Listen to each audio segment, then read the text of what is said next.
In 3 minutes, a black man gets kicked out of a bus stop like a vagrant. 15 minutes later, the entire security team kneels in public apology. The morning sun cuts harsh shadows across the Metropolitan Transit Center in downtown Chicago. Glass and steel rise like monuments around the sprawling transportation hub, a testament to the city's relentless march toward progress. The July heat hasn't yet settled into its suffocating embrace, leaving the air crisp with possibility. Marcus Washington sits on the furthest bench, his presence unremarkable among the scattered commuters waiting for their rides to somewhere else. At 50, Marcus carries himself with the quiet dignity of a man who has learned that true power whispers rather than shouts. His black polo shirt bears no designer logo, his dark jeans show honest wear, and his white sneakers have walked miles of city pavement. The leather messenger bag beside him could belong to any office worker, any teacher, any man trying to make his way in the world.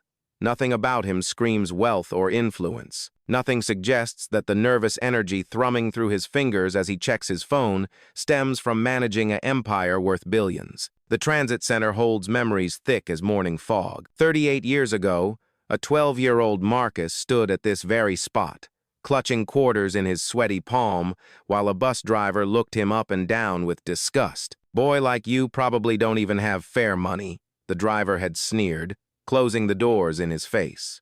The walk to school that day took 2 hours. The lesson lasted a lifetime. Now Washington Holdings owns 73% of the city's public transportation system. The irony tastes like bitter coffee on Marcus's tongue as he watches the digital schedule update above his head. He could have taken his Tesla, could have called his driver, could have helicoptered to his destination like some cartoon villain. Instead, he chooses the bus. Every month, he rides the routes his company operates, listening to complaints, watching interactions, feeling the pulse of a system that moves 3 million people daily. Today's journey carries extra weight. The new downtown branch of Washington Holdings opens next week, and Marcus wants to experience the commute his employees will make daily. He wants to see the transit center through their eyes, not through the sanitized reports that cross his mahogany desk. Corporate responsibility begins with corporate awareness, his mother used to say. She'd be proud to see him here, anonymous among the working class she fought her whole life to lift up. A young woman with a laptop bag glances at him, then back at her screen. An elderly man rustles his newspaper, completely absorbed in the sports section. A mother bounces her fussing toddler while checking the time on her phone. Normal people living normal lives, unaware that the quiet black man on the end bench could buy and sell the ground they stand on. Marcus prefers it this way. Power without pretense, influence without arrogance. His phone buzzes with a text from Janet Morrison, his second in command. Board meeting moved to 10:30. Traffic on Lake Shore looking brutal. Maybe take the L? Marcus smiles and types back. Taking the 47 bus. See how the other half lives. 3 dots appear, disappear, then reappear before Janet responds. "You're certifiably insane, but that's why we love you." The digital clock above the platform reads 8:47 a.m. Bus 47 should arrive in 8 minutes, barring any delays that plague public transportation like a chronic illness. Marcus adjusts his bag and settles deeper into the bench, allowing himself a moment of genuine contentment. This is why he does the work, not for shareholders or profit margins, but for moments like these when the city hums with quiet efficiency and everyone has somewhere to go. But peace, Marcus has learned, is always temporary. Sherman Brooks emerges from the Transit Authority office like a storm cloud building on the horizon. At 35, he carries his authority like a weapon, his security uniform pressed to military precision, his badge catching the morning light. 6 feet tall and broad-shouldered, Sherman has spent 8 years keeping order at the Metropolitan Transit Center.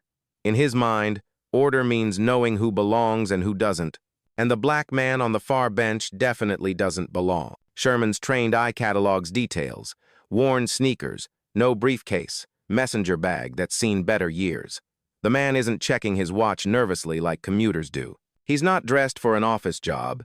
He's sitting too comfortably, too settled, like someone who might be planning to stay a while. Sherman has seen this before, Homeless individuals who try to use the transit center as temporary shelter, panhandlers who target commuters, troublemakers who disrupt the morning routine. The security guard's morning briefing echoes in his head. Keep the RAF moving. We're not a homeless shelter. We're not a loitering zone. We serve paying customers who deserve a clean, safe environment. Sherman takes pride in maintaining standards. In 8 years, he's never had a serious incident on his watch. Never let the transit center become what some of the South Side stations have become, magnets for crime and vagrancy. He approaches Marcus with practiced authority. His footsteps deliberate on the concrete. Up close, the man looks even more out of place. Too old to be a student, too casually dressed for business, too comfortable for someone just passing through. Sherman's instincts, honed by years of reading people and situations, scream that something isn't right. "Morning," Sherman says, his voice carrying the weight of official business. "You waiting for a specific bus?" Marcus looks up from his phone, his expression mild and cooperative. "Good morning, officer. Yes, I'm waiting for the number 47 to downtown." The response sounds rehearsed to Sherman's ears. Too polite, too prepared. "You have a fare card? Transit pass?" Without hesitation, Marcus reaches into his bag and produces a Chicago Transit Authority card, offering it for inspection. Sherman takes it, examining the black plastic rectangle with suspicious eyes. The card looks legitimate, but appearances can be deceiving. He's seen fake IDs, stolen cards, expired passes used to deceive security. "This card. Where did you get it?" "I purchased it at the Clark Street station yesterday," Marcus replies, his tone remaining steady and patient. Sherman turns the card over in his hands, looking for signs of tampering. "Looks pretty new. You don't ride public transportation regularly?" "I ride occasionally, when I need to get around the city." The answer bothers Sherman more than he can articulate. Something about the man's composure, his lack of nervousness, his failure to show the proper deference that most people display when questioned by security. In Sherman's experience, innocent people get flustered when challenged. They apologize, they explain too much, they try to prove their legitimacy. This man just sits there, calm as lake water, like he has every right to be exactly where he is. "What's in the bag?" Sherman asks, nodding toward the leather messenger bag. "Personal items, work materials. Mind if I take a look?" Marcus pauses for just a moment, long enough for Sherman to notice. "Is there a specific concern, officer? I'm happy to cooperate, but I'd like to understand the reason for the search." The question irritates Sherman. Citizens don't get to question security procedures. They don't get to negotiate the terms of cooperation. They certainly don't get to sit in public spaces and demand explanations for being asked to prove they belong there. "Sir, this is a secure public facility. I have the authority to ensure the safety and comfort of all passengers. Your presence here is making some people uncomfortable." Marcus glances around the nearly empty platform. The young woman with the laptop has moved to the opposite end of the waiting area. The elderly man keeps glancing over his newspaper. The mother has shifted her position, putting more distance between herself and Marcus's bench. "I understand you're doing your job," Marcus says carefully, "but I have a valid fare card. I'm waiting for a scheduled bus, and I'm not bothering anyone." "What exactly is the problem?" "The problem," Sherman thinks, but doesn't say, "is that you don't look like you belong here. The problem is that men like you don't take public transportation unless they're up to something.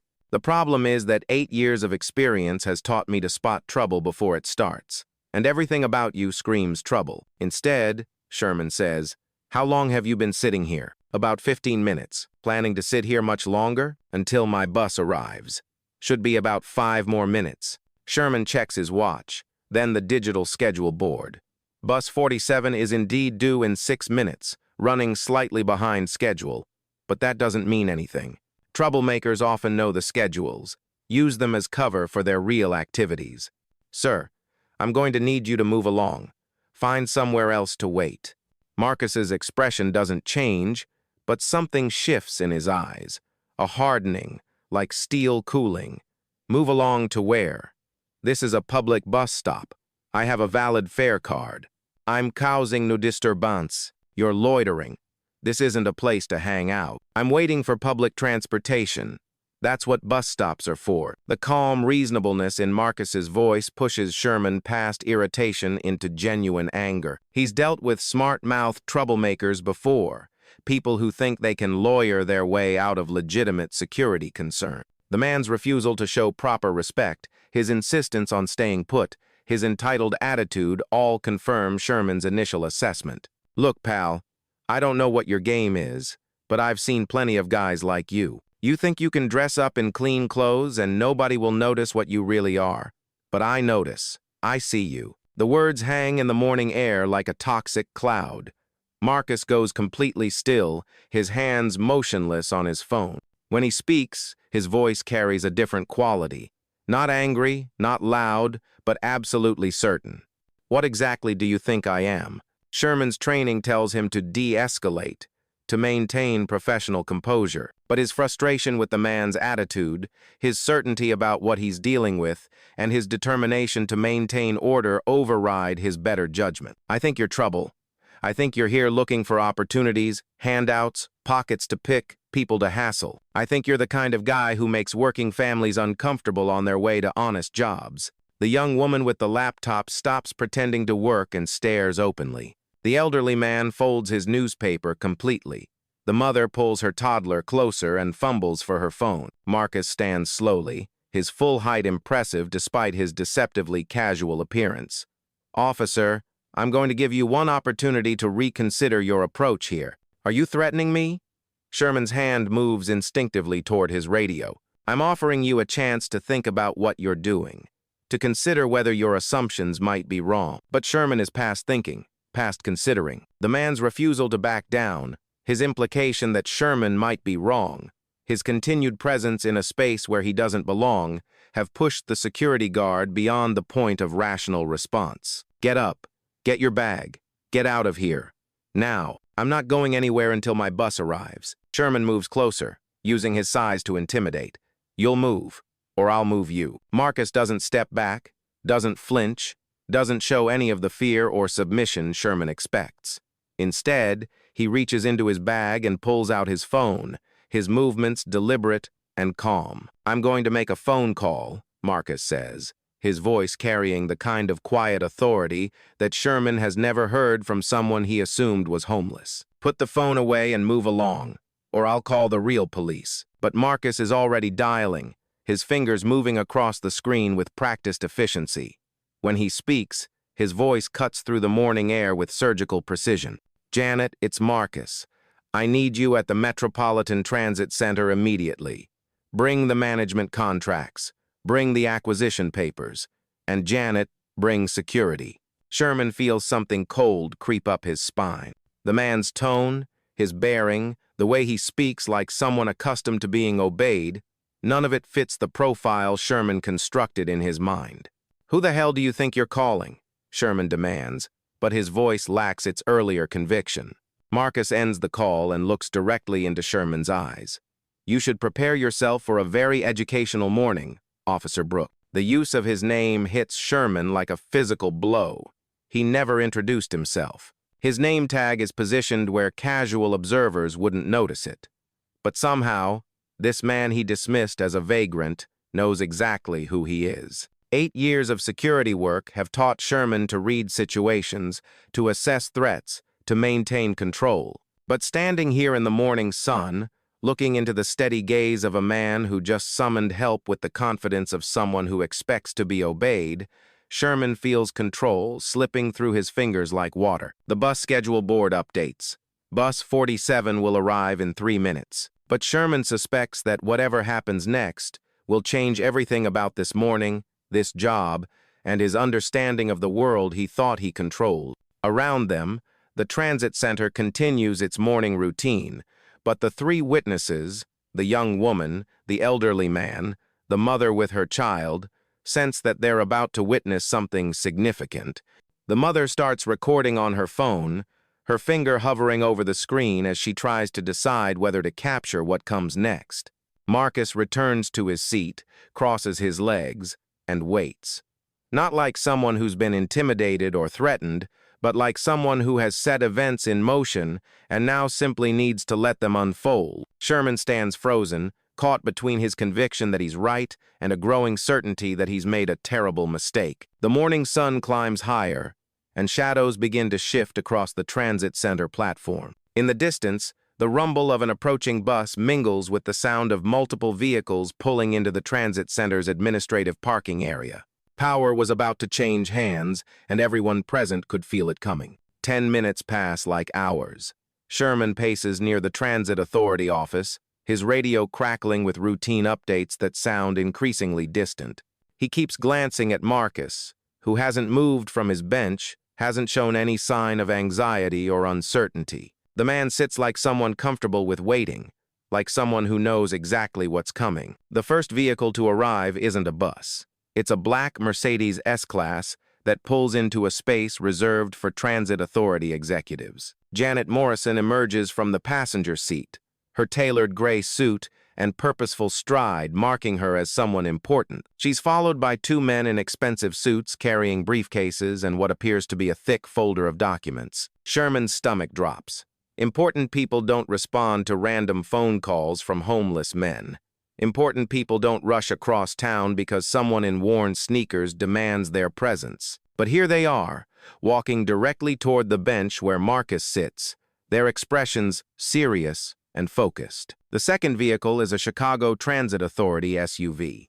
Director Thompson, a man Sherman has met exactly twice in 8 years, climbs out looking harried and confused.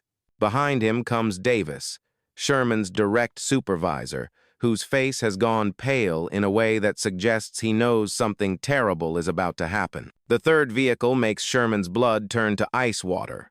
It's a Chicago Police Department patrol car, and the two officers who emerge are not the kind who respond to homeless complaints. These are supervisors, senior officers who handle significant incidents.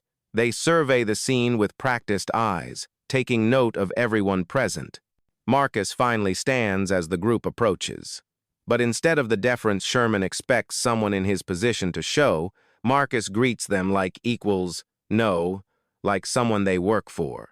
"Janet, thank you for coming so quickly," Marcus says, his tone warm but businesslike. Janet Morrison, who Sherman now realizes must be some kind of executive, nods crisply. "Mr. Washington, what's the situation?" The name hits Sherman like a physical blow. Washington, Marcus Washington. The pieces click together in his mind with sickening clarity. Washington Holdings, the company that bought 73% of the city's transit system 18 months ago. The billionaire whose photograph occasionally appears in the business section of newspapers Sherman never reads. Director Thompson steps forward, recognition dawning on his face. "Mr. Washington, sir, we didn't know you were conducting an inspection today. If we'd known, you didn't know because this wasn't an inspection," Marcus replies, his voice carrying an edge that wasn't there before. "This was a man trying to catch a bus to work, until your security officer decided I didn't belong here." Every eye turns to Sherman, who feels the weight of their attention like a crushing force. Director Thompson's face cycles through confusion, realization, and horror in the space of 3 seconds. Sherman, Davis, his supervisor, speaks his name like a question and an accusation rolled into one. Sherman's mouth opens, but no words come. How do you explain that you harassed the owner of the company? How do you justify demanding that a billionaire prove he belongs at a bus stop he essentially owns? One of the lawyers opens his briefcase and extracts a folder thick with documents. "Mr. Washington, these are the ownership papers you requested. Washington Holdings' stake in the Chicago Transit Authority, the management contracts, and the employee policy guidelines." Marcus accepts the folder but doesn't open it. He doesn't need to. Everyone present knows what it contains, knows what it proves. Instead, he looks directly at Sherman with an expression that contains no anger, no triumph, just a profound sadness. "Officer Brooks," Marcus says, his voice carrying across the platform, 30 minutes ago, you told me I didn't belong here.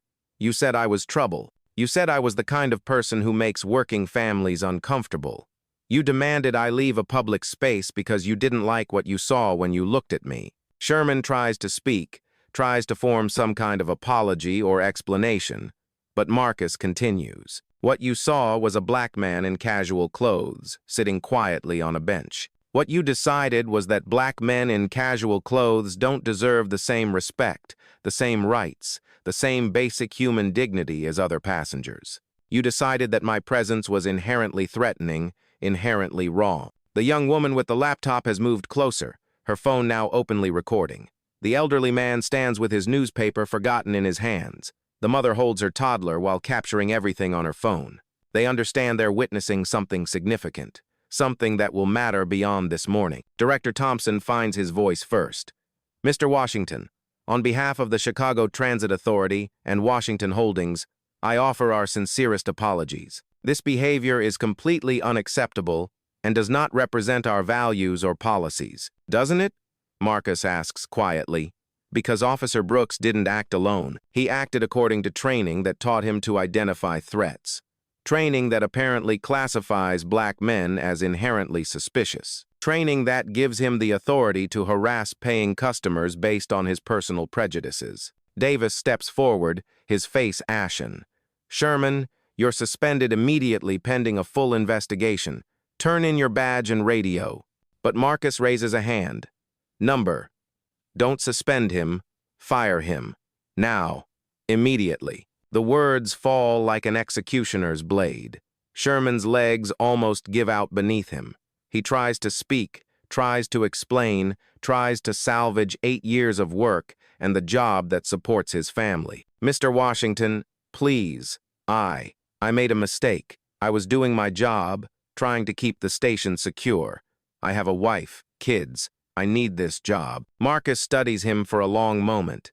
You have a wife and children, but you thought it was acceptable to humiliate a stranger in public. You need your job, but you decided to risk it by violating every principle of equal treatment and human dignity. You were keeping the station secure by harassing the man who owns it. Janet Morrison speaks for the first time since the introductions. Mr. Washington, what would you like us to do? Marcus looks around the platform, taking in the witnesses, the police officers, the transit authority officials, the security guard whose world just collapsed. When he speaks, his voice carries the weight of decisions that will ripple far beyond this morning. Fire Officer Brooks immediately. Conduct a complete review of all security personnel and training procedures. Implement mandatory bias training for every employee who interacts with the public. Install additional security cameras with audio recording. Establish a passenger complaint hotline specifically for discrimination issues. He pauses, looking directly at Sherman. And I want every incident involving Officer Brooks reviewed for the past 2 years. I want to know if this is a pattern, and if it is, I want to know who else was treated this way. Director Thompson nods rapidly. Yes, sir. Absolutely. We'll begin immediately. Furthermore, Marcus continues, I want a public statement issued today, acknowledging what happened here and outlining the steps we're taking to ensure it never happens again. And I want Officer Brooks to participate in mandatory sensitivity training. If he completes it successfully, he can apply for positions elsewhere in the company at a much lower level with much less authority. Sherman's relief at not being completely blacklisted is tempered by the reality of his situation. He's lost his job, his authority, his standing, but he's been given a chance at redemption that he knows he doesn't deserve. One of the police officers approaches Marcus. Sir, would you like to file charges for harassment or discrimination? Marcus considers the question, looking at Sherman, who stands broken and humiliated in the morning sun. No charges. But I want this incident documented.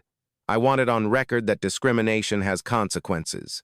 Bus 47 arrives with perfect timing, its brakes hissing as it stops at the platform.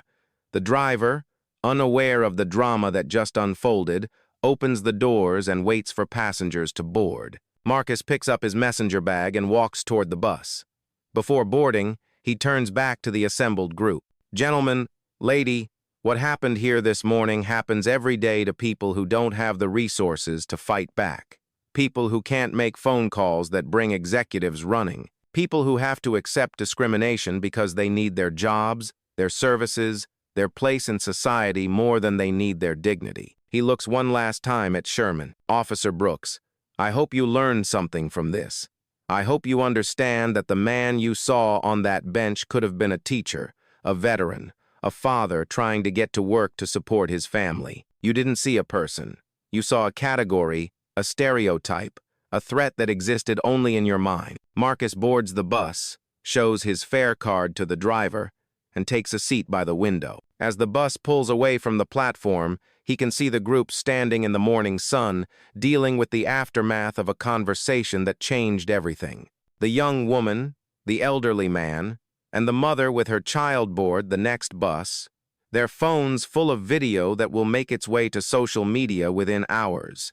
They've witnessed something they'll talk about for years, the morning when assumptions met reality and lost. Sherman stands alone on the platform, his badge and radio in Davis's hands, his 8-year career over, his certainties shattered. The man he thought was a vagrant just rode away on the bus he tried to deny him, leaving behind a lesson in power, dignity, and the danger of judging people by their appearance. The morning sun climbs higher, and the transit center returns to its routine.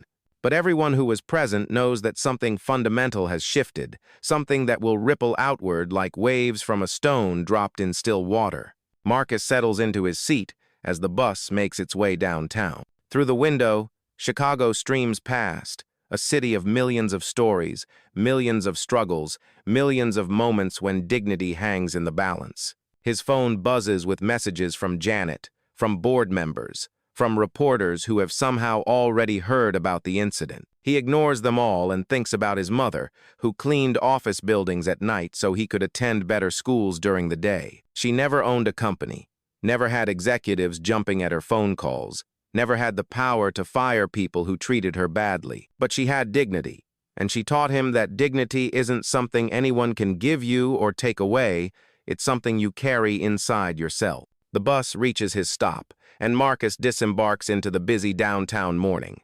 Around him, the city pulses with energy and possibility, with people heading to jobs and dreams and obligations. Most of them will never know what happened at the Metropolitan Transit Center, will never understand how close they came to witnessing a different kind of story. One where power stayed in the wrong hands and dignity was just another casualty of systemic bias. But some stories, Marcus thinks as he walks toward his building, need to be told. Some lessons need to be learned in public, under bright lights, with witnesses and consequences, and the kind of accountability that changes systems rather than just individuals. 3 months later, Marcus returns to the Metropolitan Transit Center, not for an inspection, not for a meeting, but simply to catch a bus.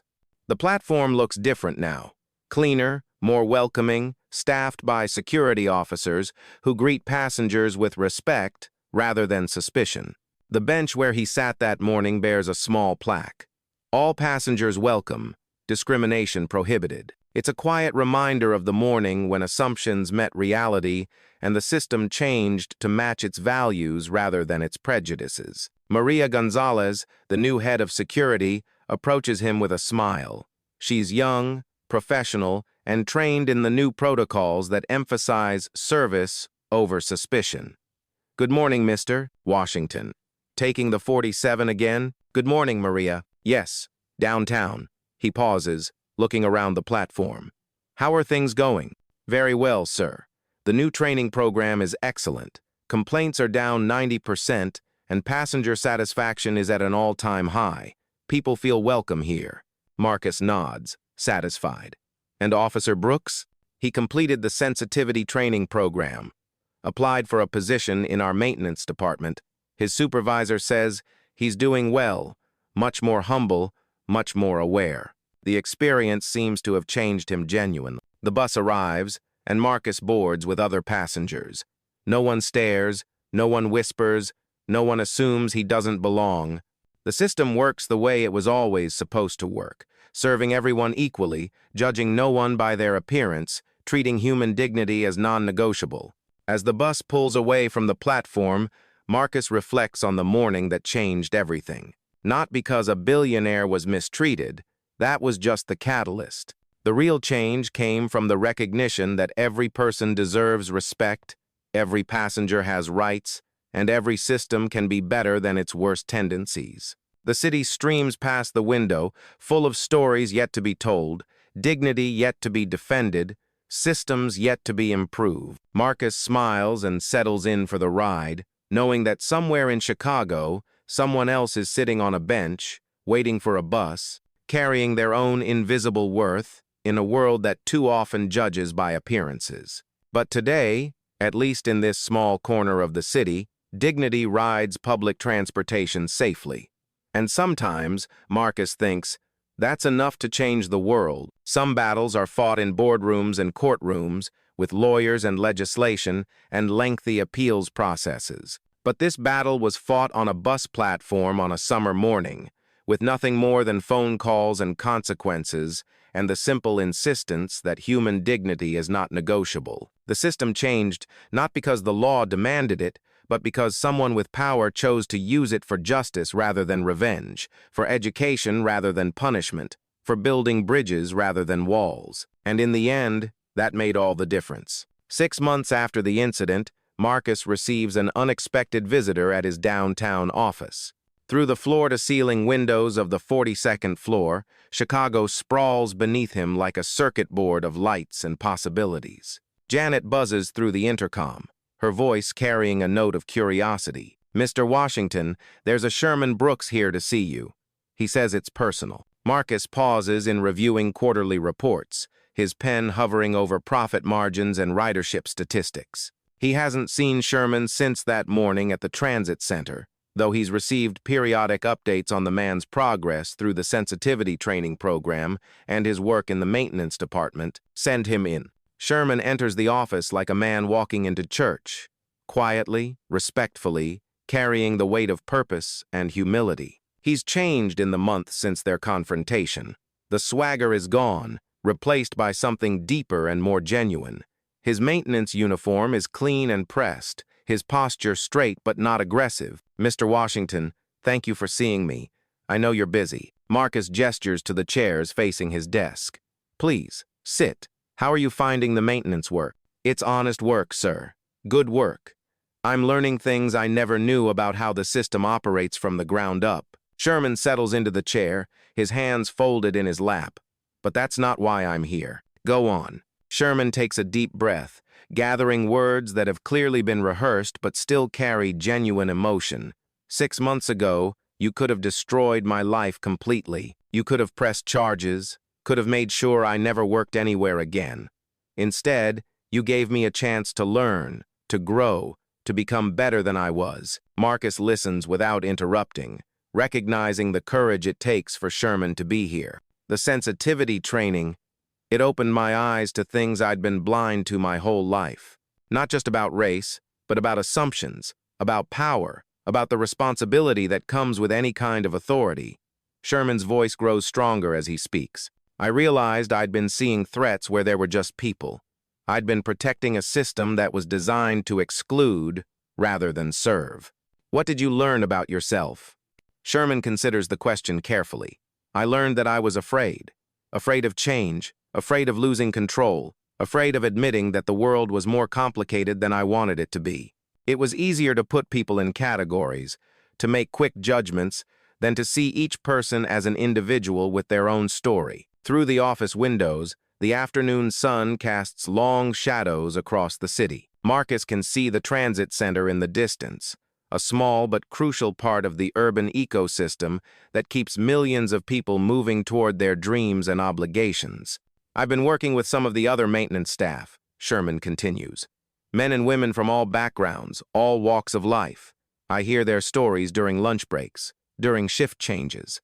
I realize now how many times I probably made someone feel unwelcome, unsafe, diminished, not just that morning with you, but over 8 years of making assumptions. That awareness is the beginning of real change." "Yes, sir, but awareness isn't enough. That's why I'm here." Sherman reaches into his pocket and withdraws a folded piece of paper. "I've been working on a proposal. With your permission, I'd like to start a program." Marcus accepts the paper and unfolds it. The handwriting is careful, the ideas thoughtfully organized. "Community Bridge Initiative," he reads aloud. It would pair current employees with community members from different backgrounds, not just diversity training in a classroom, but real relationships. People working together on projects, learning from each other, breaking down the barriers that let prejudice grow in the dark. Marcus reads through the proposal, impressed by its thoroughness and genuine insight. "This is well thought out, Sherman. What gave you this idea?" "My daughter," Sherman says, his voice softening. She's 16 now. "A few weeks ago, she came home from school upset because a security guard at the mall followed her and her friends around, assuming they were shoplifters because they were young and dressed casually. She felt humiliated, angry, helpless." Sherman pauses, the irony not lost on either man. "When she told me what happened, I saw myself in that security guard. I saw the assumptions, the quick judgments, the way fear can make us treat people as problems instead of people. I never want her to experience what I put you through that morning. And I never want to be the person who makes someone else's child feel the way my daughter felt." Marcus sets the proposal on his desk, studying Sherman's face. The man before him bears little resemblance to the aggressive security guard who demanded he leave a public bench. This Sherman has been humbled, educated, transformed by consequence and reflection. "There's something else," Sherman continues. "During the investigation they found 17 other incidents over 2 years where I treated people unfairly. Mostly people of color. Mostly people who didn't look like they belonged in my idea of what the transit center should be." Marcus had read those reports months ago, had seen the pattern of discrimination that went far beyond one morning's confrontation. "I want to reach out to every one of those people.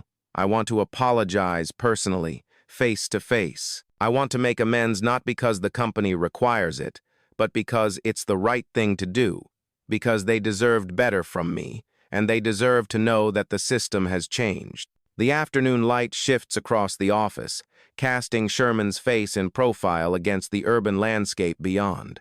Marcus recognizes something in the man's expression that he's seen in mirrors, the look of someone who has confronted their own capacity for harm and chosen to become something better. "The Community Bridge Initiative," Marcus says, returning to the proposal. "You'd be willing to lead this? If you'll trust me with it, yes. I know I don't deserve that trust automatically. I know I'll have to earn it, prove it, live up to it every day, but I believe I can make a real difference now, precisely because I understand how easy it is to make the wrong choices." Marcus stands and walks to the window, looking down at the city that stretches beyond sight. Somewhere down there, the Metropolitan Transit Center continues its daily routine of moving people from where they are to where they need to be. The system works better now, more fairly, more humanely. But systems are only as good as the people who operate them. Sherman, what you're proposing isn't just a program. It's a philosophy.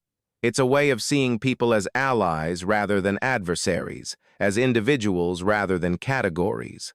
Are you prepared for the resistance you'll face, the skepticism, the people who will say a maintenance worker has no business running community outreach programs? Sherman stands as well, his reflection joining Marcus's in the window glass. "Mr. Washington, 6 months ago I thought a black man in casual clothes didn't belong at a bus stop. If I can learn to see differently, anyone can. And maybe that's exactly why I should be the one leading this, because I've been where the resistance comes from. I understand the fears and assumptions that create barriers between people." Marcus turns from the window, decision crystallizing in his mind. Write up a full proposal, budget, timeline, staffing needs, success metrics. Present it to the board next month. You're saying yes? I'm saying you've convinced me that real change comes from people who've experienced real transformation.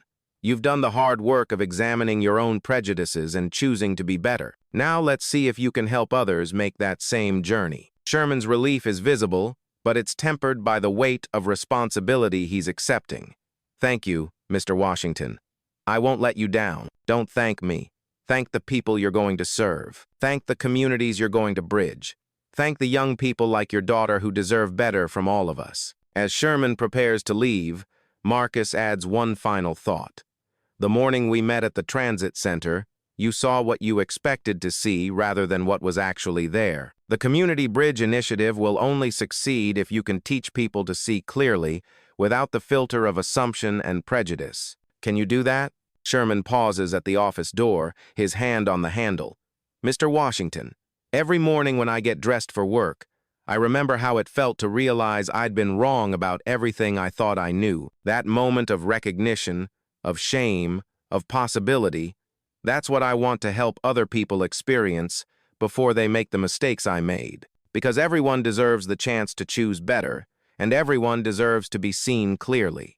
The door closes behind him, leaving Marcus alone with the city spreading endlessly beyond his windows. Change, he reflects, rarely happens in grand gestures or sweeping proclamations. It happens in individual moments of recognition, in personal choices to be better, in the slow, steady work of building, understanding one relationship at a time. His phone buzzes with an urgent message from Janet. Emergency board meeting called for tomorrow. Some shareholders questioning the cost of the diversity initiatives. They want ROI projections. Marcus smiles and begins typing his response. Schedule Sherman Brooks to present his community bridge proposal first thing. Sometimes the best return on investment is measured in dignity restored and prejudice overcome. Outside his window, the sun sets over Chicago, painting the sky in shades of possibility. The transit center operates smoothly in the distance, a small symbol of how systems can change when people choose courage over comfort, growth over stagnation, justice over convenience. The work continues, one person at a time, one choice at a time, one bridge at a time.